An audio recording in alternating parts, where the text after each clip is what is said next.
నమస్తే అండి అందరికి. ప్రతిసారి వీడియోలో నేను ఎలా ఉన్నారు బాగున్నారా అని అడిగేవాడిని. ఈసారి నేను అడగదలుచుకోలేదు. ఎందుకంటే కన్నా మనం మన ఇంట్లో బాగుండడం కాదు కానీ మన సమాజం కూడా బాగుండాలి, అందులో మనం ఉండాలి. అప్పుడే మనం బాగున్నట్లు. ఇది ఎందుకు చెప్తున్నానంటే కన్నా ఇప్పుడు ఒక 1 minute వీడియో ముందు ప్లే చేస్తాను, చూడండి. తర్వాత దీని గురించి మాట్లాడుకోండి.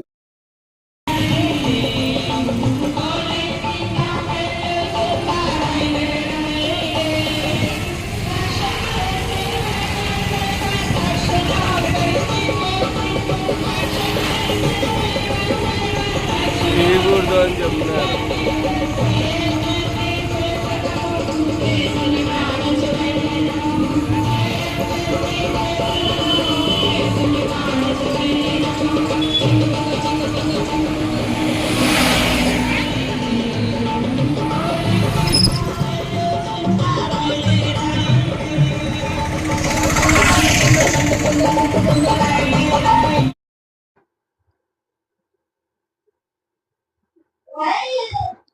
ఈ వీడియో నిన్న నేను ఆఫీస్కి వెళ్ళేటప్పుడు దారి మధ్యలో హిందూపూర్లో పరిగి బస్టాండ్ దగ్గర జరిగింది. సుమారు ఇలాంటి సంఘటనలు నాకు ఈ పోయిన గత 10 రోజుల్లో 4-5 నాకు కనిపించినాయి.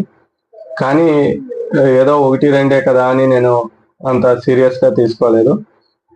ఈ విషయం నిన్న జరిగిన విషయం అయితే కన్నా నేను పోలీసుల వరకు తీసుకుపోవడము, మళ్ళా వాళ్ళు స్పందించడము, దాని రికార్డింగ్ వీడియోస్ కూడా వాళ్ళకి అందజేయడం కూడా జరిగింది. వాళ్ళు కూడా సానుకూలంగా స్పందించినారు. వాళ్ళందరికీ నా హృదయపూర్వక ధన్యవాదాలు. ఏమి అంటే కన్నా అక్కడ మీకు ఆ వీడియోలో కనబడే చిన్న చిన్న పిల్లలు అసలు వాళ్ళ ఏజ్ ఎంత ఉంటుంది అంటే 5 years, బిలో 5 years ఉంటారు. అలాంటి వాళ్ళని పిలుచుకొని వచ్చి మత ప్రచారానికి వాడుతున్నారు.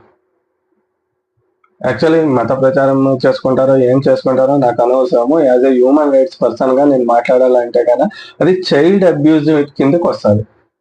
ఎందుకంటే కన్నా 18 సంవత్సరాల లోపు ఉన్న పిల్లల్ని మనము దేనికైనా, చదువుకి తప్ప, ఆటపాటలకు తప్ప వేరే ఎలాంటి కార్యకలాపాలు కానీ లేదంటే ఎనీథింగ్ వాడినా కూడాను అది చైల్డ్ లేబర్ కేసు కిందకి వస్తాయి. అలాంటిది ఆ చిన్న పిల్లాళ్ళు, చదువుకునే పిల్లోళ్ళని తీసుకొని వచ్చి ఇక్కడ హిందూపూర్లో ఇప్పుడున్న సిచ్యువేషన్లో మార్నింగ్ 6కి ఫుల్ ఎండ ఎట్లుంటుందంటే సూర్యుని తాపము, మకము స్నానం చేసే అవసరమే లేదు. చెమటి నీళ్ళతోనే మనము స్నానం అయిపోయి ఉంటుంది. అలాంటిది 9 గంటలప్పుడు రోడ్డు మీద నిలబెట్టించి యేసుక్రీస్తు పాటలు పాడించుకొని ఊరంతా తిప్పుకొని, నిజంగా మనం ఎక్కడున్నాము, మన చుట్టూ ఏం జరుగుతుంది, ఏమి, నేను ఎవరిని తప్పు పట్టడం అని కాదు, కానీ ఇక్కడ నీ మత ప్రచారం నువ్వు చేసుకోలేదని లేదు. ఎవరితో అబౌవ్ 18 years ఉండే వాళ్ళతో వాళ్ళ సమ్మతి మేరకు నువ్వు మత ప్రచారమే చేసుకుంటావో ఇంకోటి చేసుకుంటావో చేసుకో. యాక్చువల్లీ మొన్నే సుప్రీంకోర్టు వాళ్ళు మనకి క్లియర్ కట్గా చెప్పినారు, ఎలాంటి మత ప్రచారాలు కానీ లేదంటే మతానికి సంబంధించి ఏదైనా కార్యక్రమాలు జరిగితే దాన్ని ఇల్లీగల్ యాక్టివిటీ కింద తీసుకొని దాని మీద కేసు బుక్ చేసి దాని మీద దర్యాప్తు జరపాల్సిందే. వారికి కఠినంగా శిక్షలు కూడా ఉంటాయి, జరిమానా ఉంటుంది అని నీట్గా మెన్షన్ చేసింది. కానీ వీళ్ళకి వర్తించవా?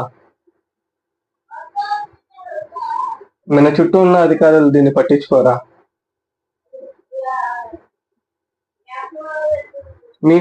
నేను ఒక విషయం చెప్పాలనుకుంటున్నాను. హిందూపూర్లో ఉన్న నివాసులందరికీ, హిందూపూర్ గ్రామస్తులకు, హిందూపూర్ సరౌండింగ్ లో ఉన్న వారికి, ఈ వీడియో చూస్తున్న హిందూపూర్లో ఉన్న ప్రతి ఒక్కరికి చెప్తాను, మన హిందూపూర్లో ఉన్నటువంటి దేవాలయాలు కానీ, మన హిందూపూర్లో ఉన్నటువంటి ధర్మాలు కానీ, జాతులు కానీ ఇంక వేరే ఎక్కడా లేవు. ఇక్కడ ఉన్నటువంటి దేవస్థానాలు కానీ ఇంక వేరే ఎక్కడా లేవు. భారతదేశం మొత్తం తిరిగే బదులు హిందూపూర్లో ఉన్నటువంటి దేవస్థానాలు తిరిగితే చాలు. ప్రతిరోజు ఎక్కడో ఒక హిందూ దేవస్థానంలో అన్నదానం జరుగుతుంటుంది హిందూపూర్లో. ప్రతిరోజు ఒక పండుగ వాతావరణం ఉంటుంది హిందూపూర్లో. ప్రతిరోజు ఏదో దేవస్థానంలో ఏదో ఒక కార్యక్రమం జరుగుతుంది హిందూపూర్లో. ఇలాంటి హిందూపూర్ పట్టణంలో ఇలాంటి కార్యక్రమాలు జరగడం నిజంగా దురదృష్టకరం. మనం చూస్తున్నాము, అక్కడ ఎంతో మంది వస్తున్నారు, పోతున్నారు, చూస్తున్నారు. ఎదురుగానే దేవస్థానం ఉంది, కళ్యాణ మంటపాలు ఉన్నాయి, దాని పక్కనే దేవస్థానం ఉంది.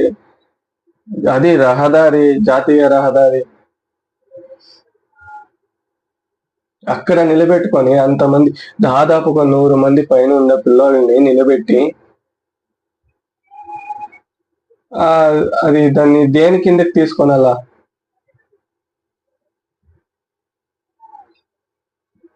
యాక్చువల్లీ నేను ఇంత సీరియస్ గా తీసుకోవడానికి ఒకే ఒక కారణం ఏమిటంటే కన్నా, నేను పదే పదే పదే పదే వీడియోస్ లో చెప్పేది ఒకటే. ఎవరు ఏ ధర్మాన్నైనా పాటించవచ్చు, ఏ జాతిలో అయినా ఉండొచ్చు, ఏ మతంలో అయినా ఉండొచ్చు. అది వాళ్ళ స్వయం నిర్ధారణ మీద, వాళ్ళ భావజాలం మీద ఉంటుంది. నేను ఇప్పుడు హిందువుగా ఉన్నానని నేను మా ఇంట్లో వాళ్ళందరూ హిందువులుగా ఉండాలా అనేది ఏం లేదు. నేను క్రిస్టియన్ గా ఉన్నానని వాళ్ళంతా క్రిస్టియన్ గా ఉండవలసిన అవసరం లేదు. నేను ముస్లిం గా ఉన్నానని మా ఇంట్లో వాళ్ళంతా ముస్లిం గా ఉండాల్సిన అవసరం లేదు. వాళ్ళ ఇష్టము. నాకు హిందూ తత్వం అంటే ఇష్టము, నేను హిందువుగా ఉంటాను. ఇంకొకరికి క్రిస్టియన్ అంటే ఇష్టం, క్రిస్టియన్ గా ఉంటారు. ఇంకొకరు ముస్లిం గా ఉండాలంటే ముస్లిం గా ఉండొచ్చు. కానీ నన్ను ముసల్మాన్ గా చేయించుక, క్రిస్టియన్ గా చేయించుక, హిందువుగా చేయించుక అని ఫోర్స్ చేసే అధికారం అయితే నీకు లేదు. కానీ ఇక్కడ ఏం జరుగుతుంది? యాక్చువల్లీ నాకు హిందూపూర్ సరౌండింగ్ లో ఉన్నటువంటి కొన్ని స్కూల్స్ మీద కూడాను నాకు డౌట్ ఉంది. కొన్ని స్కూల్స్ లో కూడాను ఈ విధంగా కొంచెం మతపరమైన కొన్ని సంఘటనలు కూడా జరిగినట్లు కూడా ఆధారాలు ఉన్నాయి. దాని గురించి కూడా అధికారులు కొంచెం దృష్టి పెట్టి ఈ విద్యా సంవత్సరంలో, ఇప్పుడు నెక్స్ట్ వచ్చే నెలలో దాని గురించి కూడా కొంచెం తగు చర్యలు తీసుకోవాలని నేను కోరుకుంటున్నాను. ఈ వీడియో దయచేసి హిందూపూర్ వాసులు చూసినట్లయితే కనుక మీ సరౌండింగ్స్ లో ఇలాంటి సంఘటనలు జరిగితే దయచేసి నిలువరించండి. ఎందుకంటే కనుక మనమంతా హిందువులం, మనమంతా ఒక జాతి మీద, ఒక తాటి మీద వచ్చి మనం మన భవిష్యత్తును కాపాడుకుంటేనే భావితరాలకు మన సంప్రదాయాలు, మన విలువలు ఇవ్వగలుగుతాం. లేదంటే కనుక మనం ఏమీ చేయలేం.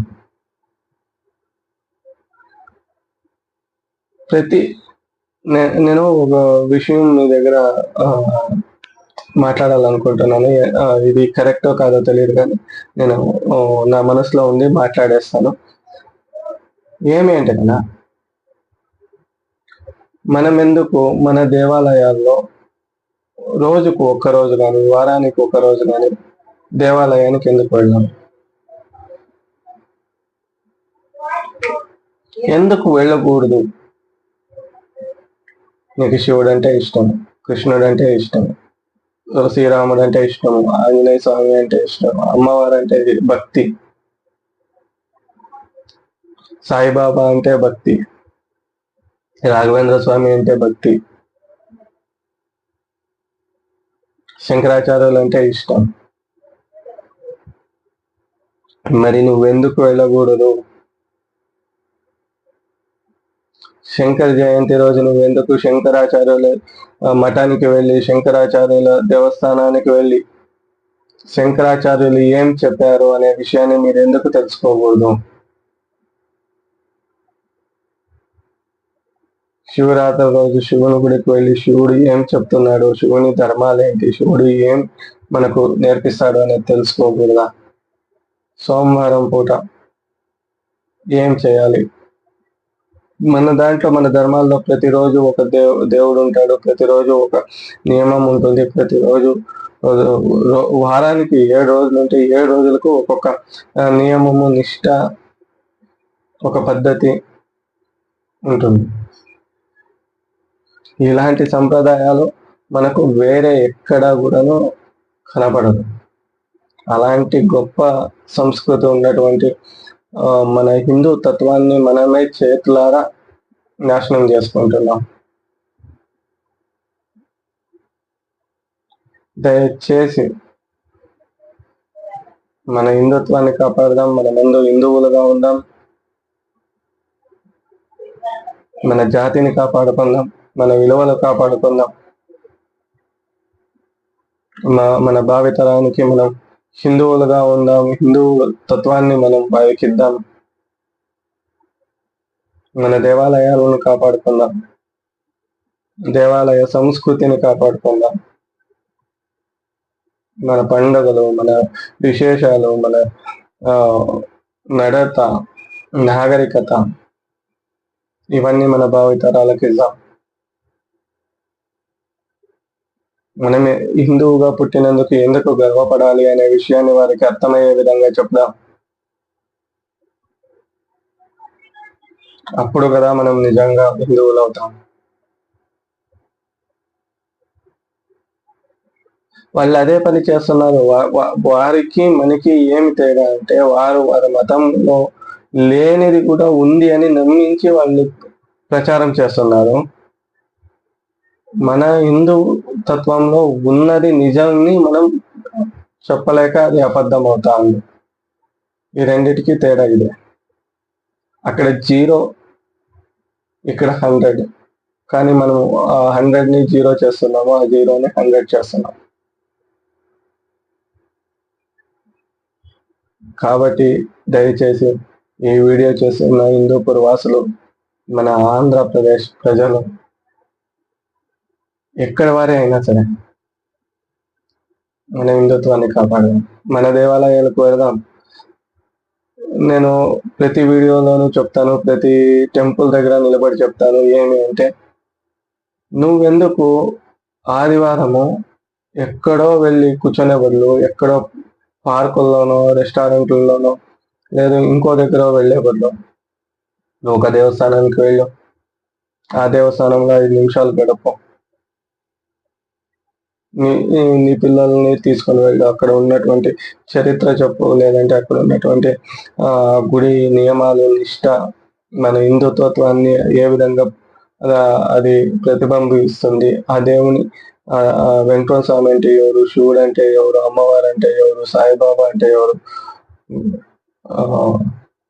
శంకరులు అంటే ఎవరు, జగద్గురువులు అంటే ఎవరు, మనకి ఎన్ని పీఠాలు ఉన్నాయి, ఎన్ని శంకరాచార్యులు స్థాపించిన పీఠాలు ఎన్ని, అక్కడ ఏమేమి జరుగుతాయి,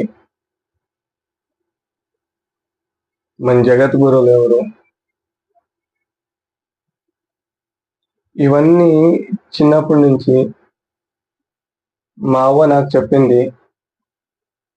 నేను నా కొడుకుకి చెప్తాను, నా కొడుకు వాళ్ళ కొడుకుకి చెప్తాడు.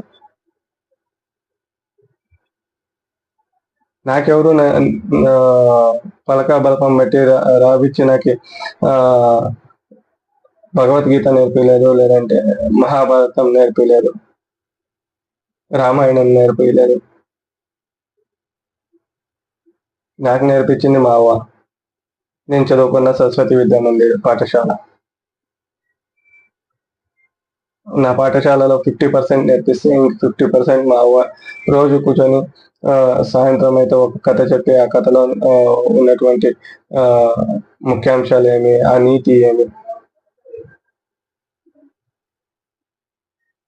అది ఎందుకు నేర్చుకోవాలా? విదురుడు ఎవరు, ద్రోణాచార్యుడు ఎవరు, అశ్వత్థామ ఎవరు, కుక్క నుంచి మహాభారతం ఎందుకు వచ్చింది, కుక్క నుంచి ఎందుకు ఆ, ముగిసిపోతుంది? మీకు తెలుసా? అంత పెద్ద మహా గ్రంథము ఒక కుక్క నుంచి స్టార్ట్ అయ్యి, ఒక శునకం నుంచి స్టార్ట్ అయ్యి మరొక శునకంతో ఎండ్ అవుతుంది.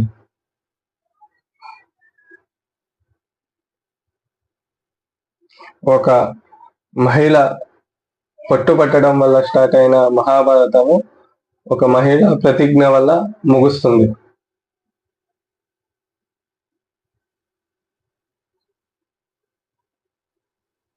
అలా అలాంటి ముఖ్య విషయాలు తెలుసుకోండి. దిండికి మంది మన కవులు ఉన్నారు, దాంట్ల గురించి తెలుసుకోండి. రామాయణం తెలుసుకోండి. ఆంజనేయుడు ఆంజనేయుడు అని ప్రతి ఒక్కరూ నువ్వెవరు భక్తుడు? ఆంజనేయ భక్తుడు. నువ్వెవరు భక్తుడు? ఆంజనేయుని భక్తుడు ఎందుకు అవుతున్నావు నువ్వు? ఆంజనేయుడు అనేవాడు ఒక మహా గొప్ప జ్ఞాని, గురువు మాట తీసేయనటువంటి శిష్యుడు. విద్య కోసం అహర్నిశలు గురువు ఏ విధంగా చెప్తే ఆ విధంగా నడుచుకున్నటువంటి ఒక శిష్యుడు, గొప్ప శిష్యుడు. ఆంజనేయుని గురువు సూర్య భగవానుడు. సూర్య భగవాను దగ్గరికి వెళ్ళి ఆంజనేయ స్వామి నాకు మీ జ్ఞానాన్ని ప్రసాదించండి, నాకు విద్య నేర్పించండి అంటే, చూడపా, నేను విద్య నేర్పించేకి రెడీ, కానీ నేను ఈ లోకానికి వెలుగునివ్వాలా, కాబట్టి నేను ఒక్క దగ్గర ఉండడానికి కాదు, నేను రథం మీద ప్రయాణిస్తూ ఉంటాను, భూమి చుట్టూ తిరుగుతుంటాను, కాబట్టి నువ్వు నాకు అనుగుణంగా ఉంటే నేను నేర్పిస్తాను అంటే, సూర్యుడు ఏ విధంగా తిరుగుతాడో భూమి చుట్టూ ఆ విధంగా నిలబడి మొత్తం విద్యను కంప్లీట్ చేసినటువంటి మహాశిష్యుడు, మహాజ్ఞాని, మహాశక్తివంతుడు ఆంజనేయ స్వామి. దానికి మనం వాళ్ళకి భక్తులు కావాలి, అది చూసి నేర్చుకోవాలా. మనం ఏం చేస్తున్నాము? అది ఎవరికి తెలియదు, ఎవరికి అలాంటి విషయాలను చెప్పండి మన కొడుకులకి, కూతుర్లకి, మన దగ్గర ఉన్న చిన్న పిల్లలకి. ఇలా నేర్చుకోవాలప్ప, ఇలా విద్యను నేర్చుకుంటే ఈ విధంగా ఉంటుంది అనే ఒక విషయాన్ని వాళ్ళకి చెప్పండి. అర్జునుడు అంతటి పరాక్రమవంతుడు కావాలా అని చెప్పండి. అర్జునుడు ఏ విధంగా విద్య నేర్చుకున్నాడు అనేది చెప్పండి. సుభాష్ చంద్రబోస్ గురించి చెప్పండి. గాంధీజీ గారి గురించి చెప్పండి. శంకరాచార్యుల గురించి చెప్పండి. మధ్వాచార్యుల గురించి చెప్పండి. రాఘవేంద్ర స్వామి గురించి చెప్పండి. ఇలాంటివి చెప్తే కదా మనం మన పిల్లలకి, భావితరానికి మంచి విషయాలను, మంచి అవగాహన ఇచ్చిన వారు అవుతాము. అంతే తప్పితే ఇలాంటి అన్యమత ప్రచారాలకు లోబడి, వాళ్ళు లేదు 2 రూపాయలు ఫీజు తక్కువ అని మీరు దానికోసం వెళ్తున్నారే, నిజంగా అది షేమ్ అనిపిస్తుంది. 2 రూపాయలు వాడి ఏంది ఎడ్యుకేషన్ ఇచ్చేది? మనకు గవర్నమెంట్ ఎడ్యుకేషన్ ఇస్తాం కదా, లేదు మన వేరే స్కూల్స్ లేవా? గవర్నమెంట్ స్కూల్కి పంపించొద్దు, వేరే స్కూల్స్ లేవా? అదొక్కటైనా స్కూల్ ఉండేది, వేరే స్కూల్సే లేవా? వాడు బొట్టు పెట్టుకోకూడదు అంటాడు, కమ్మలు పెట్టకూడదు అంటాడు, బ్యాంగిల్స్ వేయకూడదు అంటాడు, సండే చర్చికి రావాలా అంటాడు, పొద్దున్నే లేచి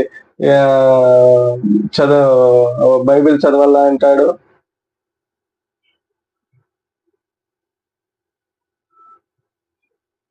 ఏమి ఎక్కడ పోతా ఉంది? నువ్వు చదువు నేర్పిస్తున్నావా లేదా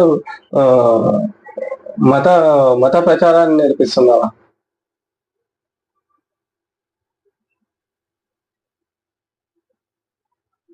మత ప్రచారానికి అయితే వేరే తర నేర్పించాలా.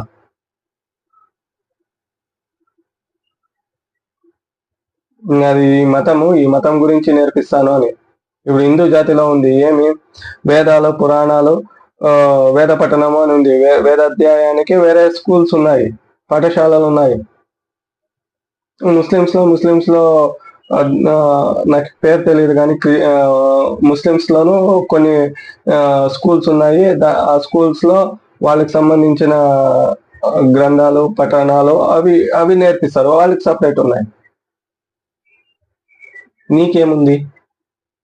నువ్వు స్కూల్ అని ఒకటి ఓపెన్ చేస్తావు, ఆ స్కూల్లో ముస్లిమ్స్ ని వేస్తావు, క్రిస్టియన్స్ ని వేస్తావు, హిందూస్ ని వేస్తావు, అన్ని జాతుల వాళ్ళకి వేసి బైబిల్ రుద్దుతావు. నిజంగా ఈ విషయం గురించి ఎవరు పట్టించుకోలేదు, కానీ ఈ విషయాన్ని ఒక్కసారి ఎవరైనా పట్టించుకుంటే కదా ఎన్ని స్కూల్స్ లేసిపోతాయో, ఎన్ని కాలేజీలు లేసిపోతాయో. మన దాంట్లో ఇంకోటి ఏమంటే మన సత్యసాయి అనంతపూర్ డిస్టిక్ లో అవి ఎన్ని స్కూల్స్ లేసిపోతాయో నాకు తెలియదు. నిజంగా అధికారులు ఎవరు పట్టించుకోవడం లేదు.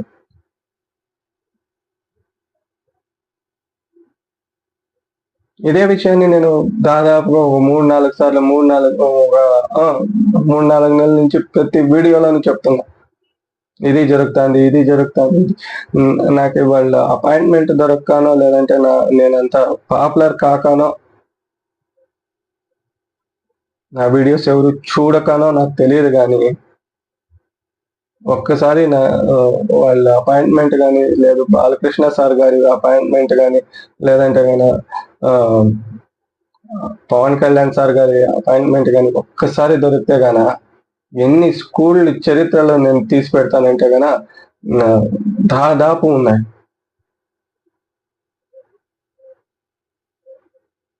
ప్రతి ఒక్క దగ్గరను ఇదే చెప్తాను.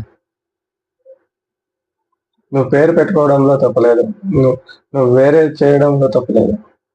చిన్నపిల్లల విషయంలో కూడా నువ్వు మతాన్ని రుద్దితే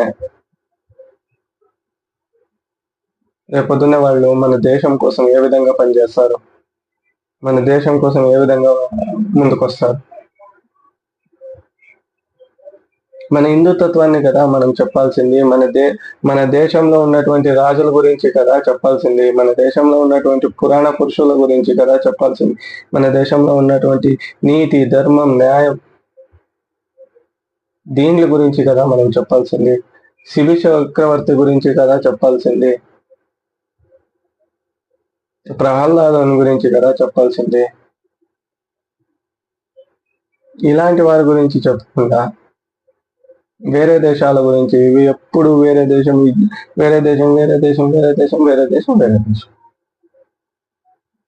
మన దేశం గొప్పదనం గురించి ఎక్కడ చెప్తున్నాం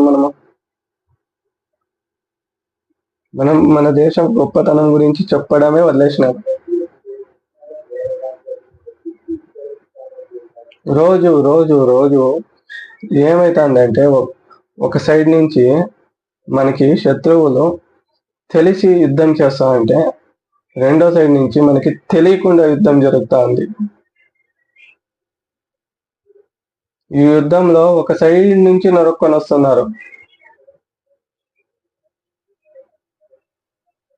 ఇది ఇలాగే కొనసాగితే కదా ఏదో ఒక రోజు ఏదో ఒక సమయంలో మన దేశాన్ని మనం కోల్పోయే ప్రమాదం కూడా వస్తుంది. దయచేసి పెద్దలందరూ, అది ఏ పార్టీ కానీ, ఏ అధికార పార్టీ కానీ, ప్రతిపక్ష పార్టీ కానీ, లేదంటే ఇంకొకరు కానీ, పెద్దలు, అధికారులు, ఎవరైనా కానీ, సామాన్యులు, జనాలు, ముఖ్యంగా జనాలు, నీ ఎదురుగా అలాంటివి జరుగుతుందా నువ్వు ఎందుకు పట్టించుకోవు? ఇది తప్పు అని ఎందుకు చెప్పు.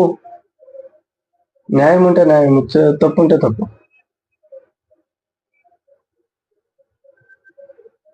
₹1 కోసం బాధపడేది కాదు, ఆ రూపాయి పోతే పోయింది, కానీ మన జీవితాన్ని, మన 100 ఏళ్ల భవిష్యత్తును చూసుకోవాలి. దయచేసి నా ఆవేదన అర్థం చేసుకోండి. నేను ఏ మతానికి నేను ఒక మతం గురించి నేను మాట్లాడడానికి రాలేదు, కానీ ఆ ఒక పర్టికులర్ సన్నివేశాన్ని నేను ఎక్స్ప్లోర్ చేస్తున్నాను కాబట్టి చెప్తున్నాను. అది తప్పు, అది తప్పు. మీలాంటి చిన్న చిన్న వ్యక్తుల వల్ల ఎంతో మంది పెద్దవాళ్ళు అదే క్రిస్టియానిటీలో ఉండి ఎంతో మంది బీదోళ్ళకి, అట్టడుగు స్థాయి వారికి ఏ స్వార్థము లేకుండా నిస్వార్థంతో ఇప్పటికి ఎంతో మంది అనేక రకాలుగా విద్య కావచ్చు, వసతి కావచ్చు, లేదా వైద్యం కావచ్చు, ఎంతో మంది ముఖ్యంగా సత్యసాయి అనంతపురం జిల్లాలో ఎంతో మంది సహాయం అందిస్తున్నారు. నీ ఒక్కని వల్ల వారందరూ కూడాను చెడ్డ పేరు మోస్తున్నారు. నీ ఒక్కని వల్ల వాళ్ళందరూ వాళ్ళ సహాయాలన్నీ నిలిపేస్తున్నారు. నీ ఒక్కని వల్ల వాళ్ళు చేయాలనుకున్న సేవా కార్యక్రమాలు నిలిచిపోతున్నాయి.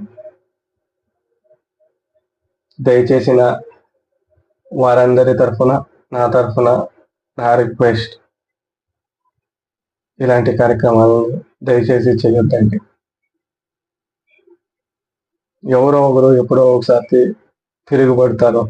ఈ తిరుగుబాటు ఆల్రెడీ గోదావరి జిల్లాల్లో, కృష్ణా జిల్లాల్లో, తెలంగాణలో మొదలయ్యింది. తరిమి కొడుతున్నారు. అదే పొజిషన్లో మన సత్యసాయి జిల్లాలో, అనంతపురం జిల్లాలో రాకూడదని నేను కోరుకుంటున్నాను. వద్దు, ఆ దుస్థితి మనకొద్దు. మనమందరూ కలిసిమెలిసి ఉందాం, అందరూ బాగుందాం.